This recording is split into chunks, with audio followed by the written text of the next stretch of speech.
Assalamualaikum warahmatullahi wabarakatuh. Saya Sofia Martha Timulasari dari kelas Ekonomi Syariah B. Di sini saya akan menjelaskan tentang materi suku dengan tema strategi pengembangan pasar suku negara. Baik, sebelumnya saya akan menjelaskan tentang pengertian suku terlebih dahulu.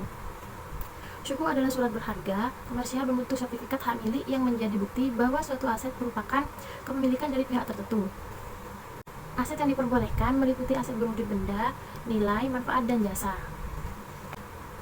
Baik, sekarang masuk ke pembahasan strategi pengembangan pasar suku negara. Peran surat berharga syariah negara atau SBSN atau suku negara sebagai salah satu instrumen pembiayaan APBN semakin meningkat dari waktu ke waktu. Sesuai dengan Undang-Undang Nomor 19 Tahun 2008 tentang SBSN, tujuan penerbitan SBSN yang utama adalah untuk membiayai defisit APBN termasuk di dalamnya untuk pembiayaan proyek-proyek pemerintah. Peran SBSN sebagaimana tersebut dalam Undang-Undang SBSN semakin dirasakan ketika pemerintah menerapkan kebijakan anggaran ekspansif untuk mendorong pertumbuhan ekonomi. Kebijakan pemerintah untuk meningkatkan belanja tersebut tentu bukan hanya didukung oleh penerimaan pajak dan non-pajak, tetapi juga harus didukung oleh instrumen pembiayaan, termasuk suku negara di dalamnya. Penerbitan suku negara mengalami peningkatan yang sangat signifikan dari pertama diterbitkan tahun 2008 yang hanya sebesar Rp 4,7 triliun, kemudian direncanakan pada tahun 2015 sebesar Rp 90 triliun lebih.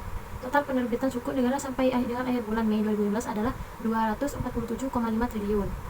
Sesuai strategi pembiayaan yang ditetapkan oleh pemerintah, penerbitan suku negara saat ini lebih banyak dipergunakan untuk pembiayaan proyek infrastruktur dibandingkan dengan pembiayaan defisit APBN secara umum. Adanya suku negara sebagai instrumen pembiayaan diharapkan dapat menambah kapasitas pemerintah dan pembangunan infrastruktur. Seiring berkembangnya keuangan syariah di Indonesia, peran suku negara sebagai pendorong pertumbuhan keuangan syariah juga semakin penting. Saat ini, suku negara bukan hanya bermanfaat sebagai acuan benchmark bagi sektor swasta untuk menerbitkan suku dan instrumen investasi bagi lembaga keuangan yang memiliki ekstra likuiditas, tetapi juga dipergunakan oleh Bank Indonesia sebagai instrumen operasi pasar terbuka. Dengan demikian, fungsi suku negara ini bukan hanya pada sektor fisikal sebagai instrumen pembiayaan APBN, tetapi juga berperan pada sektor moneter sebagai pengendali jumlah uang beredar. Untuk menopang penerbitan suku negara yang semakin besar jumlahnya, selain memerlukan pasar SBSN yang efisien, juga diperlukan kondisi pasar yang aktif dan liquid. Pasar suku negara yang aktif dapat terbentuk apabila jumlah investor sebagai penawar maupun jumlah suku negara yang ditawarkan di pasar jumlahnya cukup memadai. Pasar suku negara yang aktif selanjutnya dapat membentuk pasar suku negara yang liquid, yaitu kondisi di mana banyak terdapat penawaran dan pembelian sehingga perdagangan mudah untuk diselesaikan. Dalam pasar yang liquid, perubahan permintaan dan penawaran biasanya hanya sedikit berpengaruh terhadap harga instrumen yang diperdagangkan. Kondisi pasar suku negara yang ideal tersebut akan mengurangi risiko-risiko yang dapat dialami oleh investor suku negara seperti risiko pasar dan risiko likuiditas. Dengan berkurangnya profil risiko akan menambah kepercayaan investor untuk berinvestasi pada suku negara sehingga akan mengurangi nilai imbalan suku negara yang diminta oleh investor dan akhirnya berdampak pada efisiensi biaya penerbitan suku negara. Terciptanya pasar modal yang efisien, aktif, dan liquid sangat beruntung dengan kondisi makroekonomi serta kebijakan fiskal dan moneter suatu negara. Kondisi makroekonomi yang bagus dalam suatu negara akan mendorong terciptanya pertumbuhan ekonomi yang akan mendorong terciptanya supply dan demand berbagai barang jasa di masyarakat. Selanjutnya akan berpengaruh terhadap terciptanya tabungan di masyarakat di lembaga-lembaga keuangan.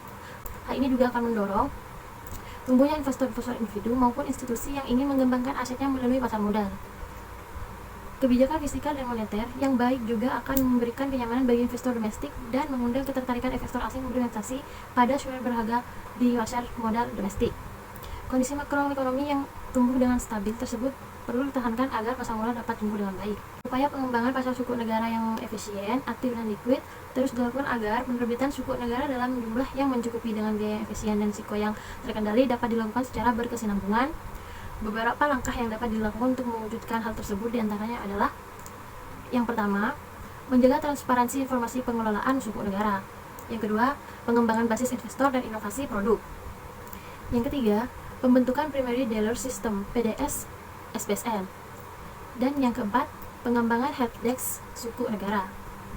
Sekian penjelasan dari saya. Kurang lebihnya saya mohon maaf. Assalamualaikum warahmatullahi wabarakatuh.